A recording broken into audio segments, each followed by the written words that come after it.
Welcome to Balance. This is Katie and Daniel Steinfeld, and today we are talking about managing your finances as an entrepreneur. And before we get into it, if you could do us a quick favor and click follow or subscribe on whatever platform you are listening on today, we'd really appreciate it. Now let's get into it.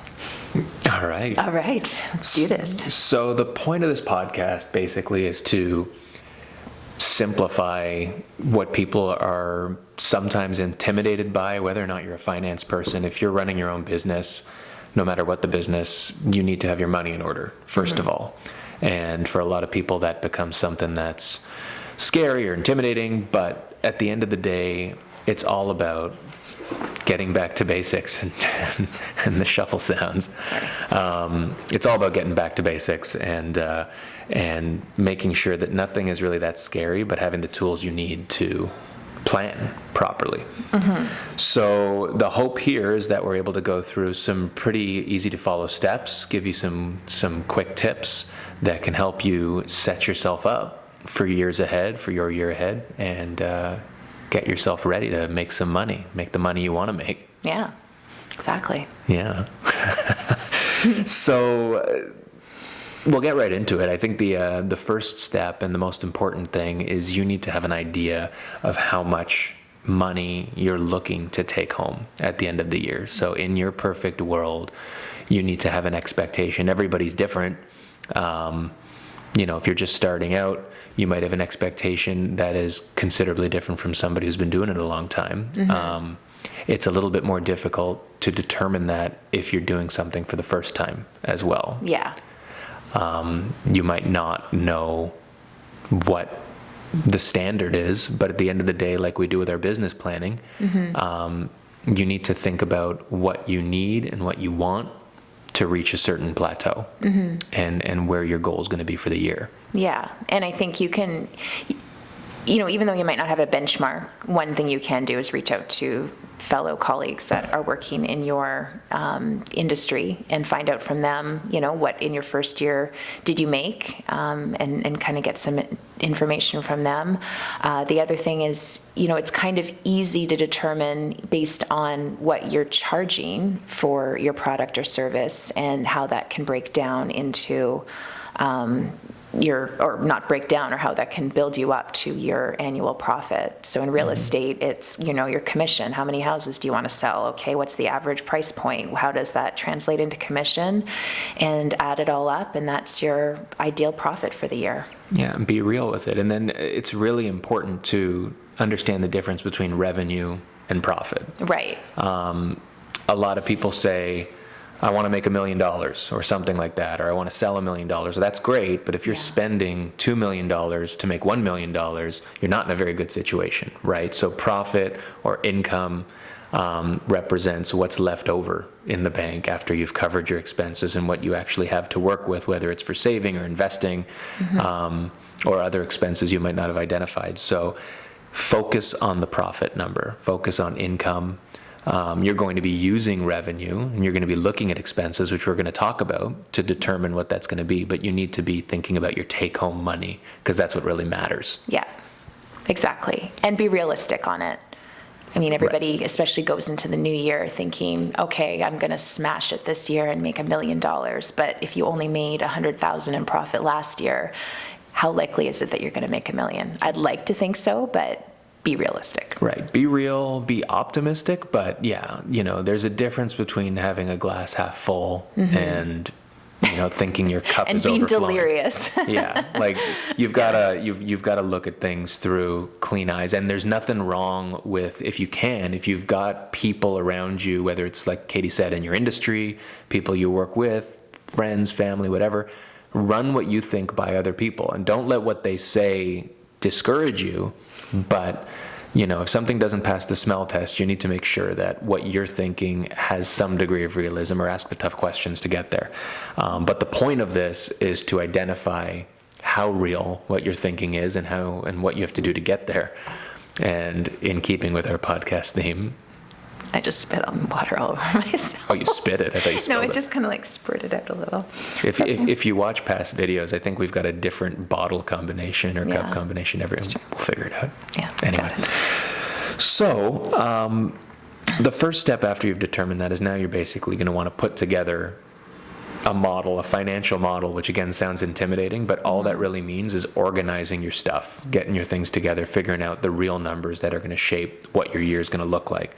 Yeah. The best way to start that is to look at the money you've already spent. And for a lot of people, you're not, especially if you're just starting, you're not keeping all your receipts yet, or you don't have, or even if you are, they're in a shoebox, they're not organized, you haven't been able to manage that, or you wouldn't be as interested in how to manage your finances. Right. So the best place to start is where the money's being spent, which is take out the last 3 months of your credit card statements, take out the last 3 months of your bank statements, and start to look at where you're spending your money. Because almost all of it in today's day and age is in one of those two. You're not buying a lot of things with cash. Right. And so there's going to be two key expense types that you're looking at there. One is going to be those that are recurring, and one that is those big one-off things like vacations or what have you, the sorts of things, maybe luxury items, things like that. You need to be able to look at what's happening over and over and over again so that you can start to develop the pattern and the plan for the year ahead.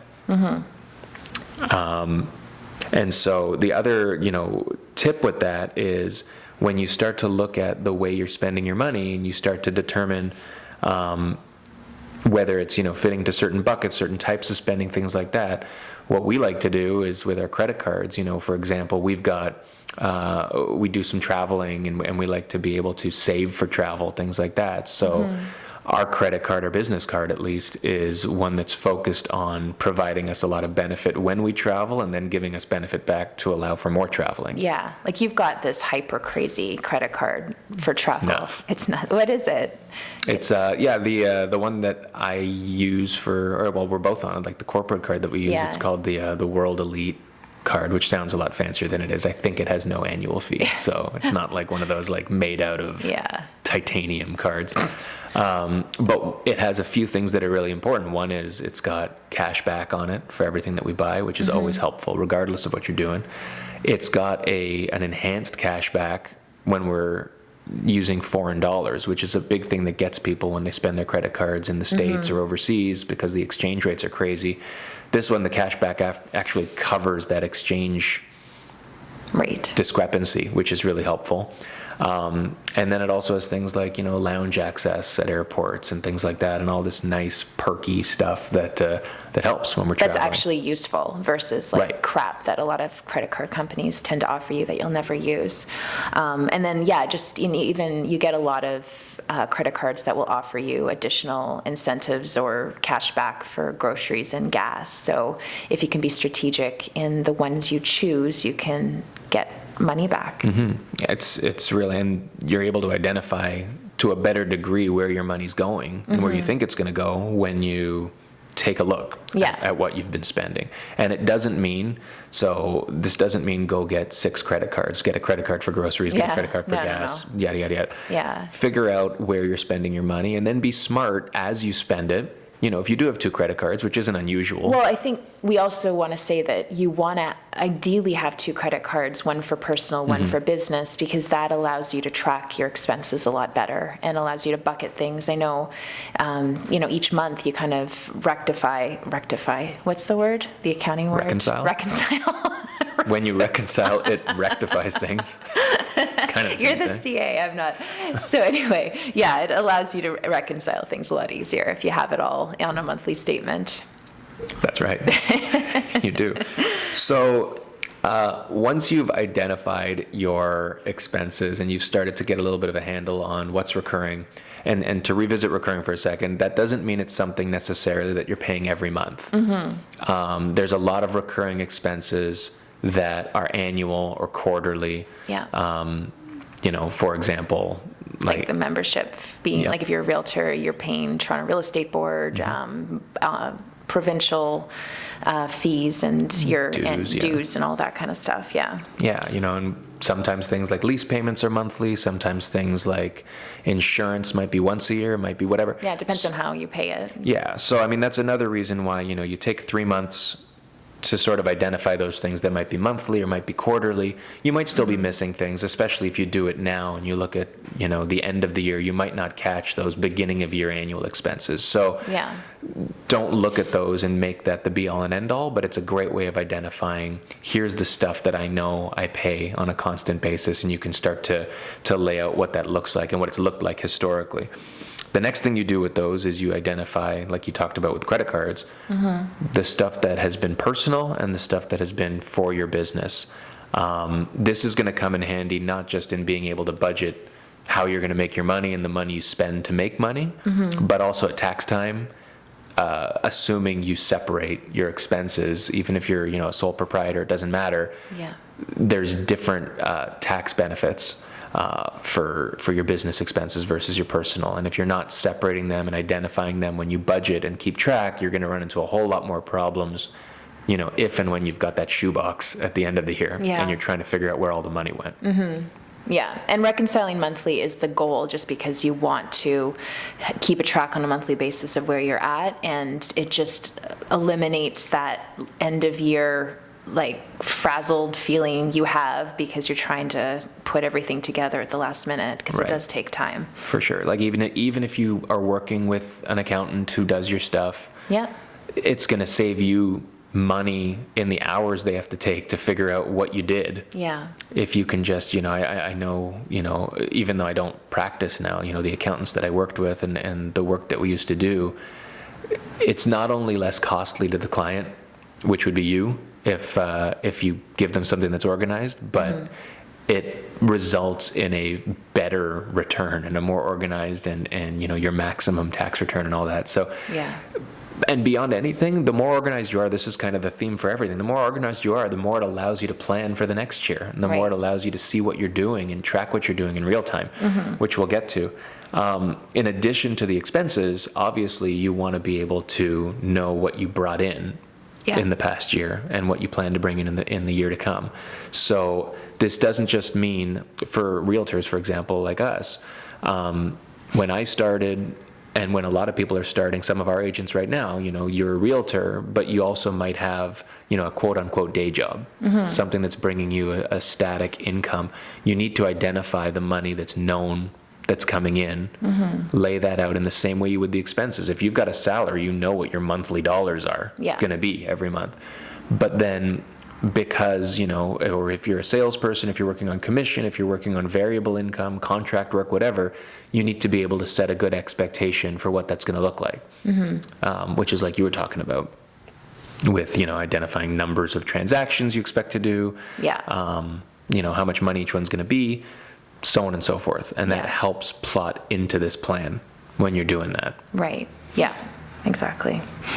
From all of that, what ends up coming out is what we'll call, again, maybe there's it's basically your income statement for the year. It's a preliminary monthly income statement, which is the profit or loss you should expect to make. Right. Can I ask you a question? You can. Because you do the financing on our business and personal more so. Would you do an annual income statement first based on what you did last year and then break it down per month? Is that how you do it? It's basically, I'll take the stuff that we've talked about, and Okay. that plots into a 12-month Okay, so income you look at statement. your monthly, this Right. is what I spent, these are the recurring expenses, these Right. are the, okay. And so, yeah, I mean, it gets more specific when it comes to things like seasonality of certain expenses and certain Yeah. revenues, which is not something, I don't think we need to go there today. That's something that, we've got a tool that, we've built for our agents and for our brokerage that allows people to lay it out Yeah. over a longer Right, but you can stretch. even use an Excel worksheet Yeah, and yeah. just plot it out, here are my revenue, here's my expenses for the year. Right. And do it that way. It can be really simple. Well, all I'm looking at it as is a total of the months. So Right, yeah. it's your monthly times 12, Yeah. basically. And if it's an annual expense, then it's a times 1. But yeah, your goal with this is not to get a monthly income statement, it's to get an annual income statement. Okay, It's just breaking it into parts to feed the whole. so to speak, rather than Yeah. Well, coming up with an yeah. estimate for the year. Well, when you start on a monthly basis, I guess you're capturing your monthly expenses and Right. being able to identify all of those Right. in order to put it into your annual income statement. Right. You're But then are you putting it into each month? Like, are you dividing it by 12 and then looking at each month from that perspective? You are. Yeah. At the end you are, but the point here is just kind of Like an overall taking it annual into an picture. overall picture. Yeah, okay. But this is all going to be used, like you're looking historically to help build your plan for next year. So it's going in pieces to build something bigger Yeah. as an expectation, but then you Okay. take the something bigger and you break it down into pieces again so you can plan the year ahead Got it. month by month. And also, when you're going through this activity of identifying the recurring expenses, there's a lot at that point that you can decide what, and I think, I don't know if you're getting to this Well, probably. we'll talk about it now. So, But one thing that I think any entrepreneur has is a lot of monthly recurring expenses that they might not necessarily be using that much. So for an example, in Realtor World, we've got we do a lot of staging for our clients. So we've got the storage locker, but we've got a giant garage as well. So one thing that we're working on over the next month is just transferring all the stuff that we have in our locker to a more organized garage once we clear it all out. And that's going to save us $400-$300 a month. Yep. Like, that's a huge cost. So when you look at those things, there's maybe like CRM systems or lead gen or whatever. Like, there's a lot of stuff that a lot of entrepreneurs get caught up with using on a monthly basis. And then after a while, you kind of have to take a look and figure out what you can cut down on. and there's two sides to that too, because definitely the first thing to do is to identify what you can cut. Yeah. And what you maybe, it's not even necessarily cutting down. Sometimes it's cutting altogether. Sometimes it's reducing. A good way to do that is to determine what benefit the cost is bringing you. If it's not if it's an optional cost, so you can't say, well, I'm going to cut the electricity. Right. Right. Yeah. But yeah, like you said, whether it's lead gen or staging or whatever, Yeah. there's that. But part of the reason you might do that is because there might be expenses you didn't spend last year that you'd like to, need to, or want to Yeah, if you want spend to this do year. like Facebook advertising or digital marketing or anything like that. Maybe you want to hire somebody, an Yep. assistant. There's so many things that might be in your thought process, and you say, okay, that's an expense I want to have this year. Yeah. But when you're able to look at your picture as it starts, Yeah. you might be able to say, great, I'll add that in, full stop. Or you might want to say, it's really helpful to say, if I cut this and this and this, that'll pay for this. It's a Exactly. reallocation Yeah. of your expenses. Yeah. And so part of the way to be able to determine all of that is you set that initial expectation of what you want to make this year. And granted, a budget and a plan is all estimates. Right. Regardless, you don't know what's going to happen. You don't know if prices are going to go up, if your sales are going to come in the way you want, but you have to start somewhere. That's Yeah. why it's a budget. Yeah. So if when you've plotted all this in, it's not giving you the number you want, maybe you're off by $10,000 for the year, whatever it is, Right. you need to take a look at what's there. And that's part of the exercise of cutting. It might be the exercise of determining where your revenue estimate might be off. Now, don't increase your sales arbitrarily to make your profit number hit, but it might be a case of, okay, if I were to spend this money here instead, would that increase my sales? Would that be a more sales-focused expense? Or what am I spending that's just not leading to any benefit? Which then ties to the last thing, which is optional, but it's something that I think everybody should make a practice of, which is adding what's called a contingency. Yeah. And if you don't know what a contingency is, it's basically, call it a rainy day fund, call it a things don't go as planned fund. It's take 10% of your expenses or whatever number you're comfortable with and just add that in as a contingency expense. And that is the unforeseen stuff that you either forgot to add, or that ends up being more expensive than you thought it was going to be, or it might be the sales you didn't make that you thought you were going to make. Yeah. But by putting that cushion in there, and still leaving your budget in a comfortable spot. It doesn't mean you work to the contingency. That's money you don't want to spend. Right. But at least it gives you more of a closer to worst case scenario. Right. It's a bit of a comfort level knowing that you got yourself covered a little bit more. Right, exactly. And so when you've done all of that, this is, again, this is all meant to be really high level. Do it in an Excel spreadsheet, do it wherever you want. You don't need fancy software for any of this. Look it over, go through as much historical stuff or brainstorming as you can to think about, what did I miss? Yeah. What am I not thinking? You know, when you're talking personal expenses, like for us, Yeah. it could be anything. It could be childcare, it could be groceries, it could be how many times do you go out to eat? Yeah. Yeah. Like we have every Friday we do, whoa, geez, man. Every Friday we have pizza night. So we're spending $40 a week on pizza. And that's something we like to do with the kids. And it's created a tradition with our family with a movie every Friday. So it's not something we want to give up, but it's just important to know that that's what's going out on a weekly basis. The other thing is just, even at this time of year, it's good just to audit exactly what is going out and anything that you could potentially cut down on. So for example, insurance. Like we go every single year, we get a renewal, it's gone up, and we kind of just like, all right, whatever, but like, what if you actually looked at that and shopped it around and maybe you could save some money there?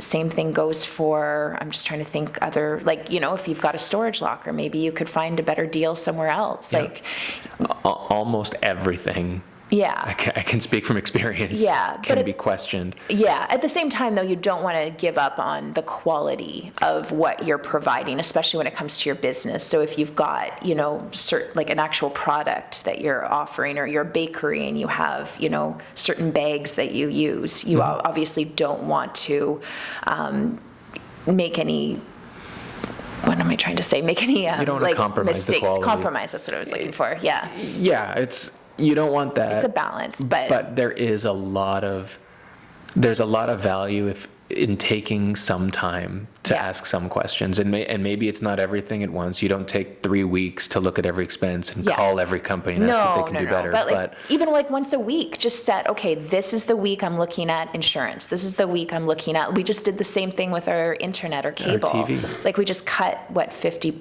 We cut it in half. $80, yeah. And that was just finding other solutions. Yeah. They're out there, They and are. people get really caught up the same way you do with business practices, and that this is the way we've always done it, so this is how we're going to do it. Yeah. It doesn't have to be that way, No. because especially with technology and with competitors and so many businesses out there, there's people who want that extra dollar from you, and they will fight for it in a way that'll save you money in the end. So again, don't compromise quality, but definitely ask the tough questions. Yeah, and just do the work, do the extra work, and as I said, break it down on a weekly basis, and it's not going to become so overwhelming for you. Right. And so when you've got all of that, you've now got what is the beginnings of a plan. And you lay it out how you see fit. For us, we do it monthly. We sort of break it into personal business by month. Yeah. And it allows us, the reason, like we said before, is not just so that you know what you want to do this year, but it's that you've got an accountability and you've got a metric against which you can look at every single month, every single day if you want, to see where am I tracking to what I thought I was going to do. Yeah. Well, that's the thing. If you don't know where you are, you're never going to know where you're going to go, because you just don't, you're just like kind of flying out there, not doing it, like, just not being aware of what's going on. And you're not going to get it right the first time. No. And so don't be discouraged if things are falling off, but you need to use it as a way to both set better plans for the future and, even more importantly, to be able to adjust on the fly. Because if you're a first year, or if this is the first year you've checked your finances and you're now realizing, holy crap, I'm losing $1,000 a month when I thought I was making $1,000, you need to be nimble enough and be aware of where the money's going to be able to make those quick changes. You don't want to wait till January next year to fix things. If it's February and you're like, I'm losing way more money than I thought. Yeah, and I think that's a trap that a lot of realtors fall into, because they kind of see that commission check, and it's like, okay, great, this is what I earned. But really, like, if you have a listing, you've probably paid for photography and staging and Yeah. your broker fees and the cut that you pay to your brokerage every month, or sorry, every deal. So when you really look at it, it's that profit number that really is, that's the realistic number, and that's the one you should be focusing on. Yeah, it's take-home money, deal by deal, month by month, Yeah. whatever it is, and use the information. Like, it's there. Don't just do a deal, be happy you got a check or whatever, make Yeah. money off of something, be happy you got paid, and on to the next one. Did you actually get paid? Yeah, and did you manage your resources effectively? There's a lot of ways that you can shuffle some things around that can make things work better for you on a financial basis. Yeah, and so that's really where things should be left off, is you Yeah. need to set a foundation the same way you do for your strategic goals, for your financial goals. You need to have something that's easy to read, easy to understand, that's transferable, that anybody could understand to give you advice or help you out. And it'll help you with your current situation. It'll help you for planning. It'll help you at the end of the year when it comes to accounting and paying your taxes. And it'll make you more efficient and more profitable in the end, because you'll have a greater understanding of where your money's going and where it's coming from. And if you have a family, you've got, older kids that you can get involved in the process. I think that can be really effective and allow them to see exactly what's going out on a monthly basis. They don't need to see everything, but one thing that we started doing with our kids is our hydro bill is through the roof, because, we've got a bigger house, and we've got a lot of lights that are kept on every single day. Yeah. So, we walked through the house over the weekend, and they counted, like, there's like 10 lights that were just on for no reason. And that's an everyday occurrence for us. So one goal that we've made with the kids is over the next month, we're working on cutting down on that electricity, and we're going to see how we do at the end and how that impacts our The invoice. monthly bill. Yeah. Yeah, and it's a great one too, because that's a visual bill that we get that actually shows us our rank in the neighborhood, where Yeah. we are basically last. I'm pretty sure that they tell everybody they're last, but I believe we're kind of last. I believe that we're last. But, it's getting them involved, and if they can understand it, you can understand it. Yeah, Right? definitely. This is the level to which your financial planning should be. It shouldn't be something that's purposely complex. It should be purposely simple. Yeah. Yeah. And if you don't want to waste your time, or if this is kind of just flying over your head, then it's okay to hire somebody, a professional that can just help you through it. And they might be able to identify some tax savings that you were never able to do in the first place. So it might end up being a good thing for you financially. Yeah. Yeah. So with that, we're happy that you tuned in. Yeah. Thanks. And we're going to have more goodies to come in the future. But in the meantime, again, be sure to follow us for more stuff, subscribe, and we will see you next time, where we'll talk about some more good stuff for you and your business.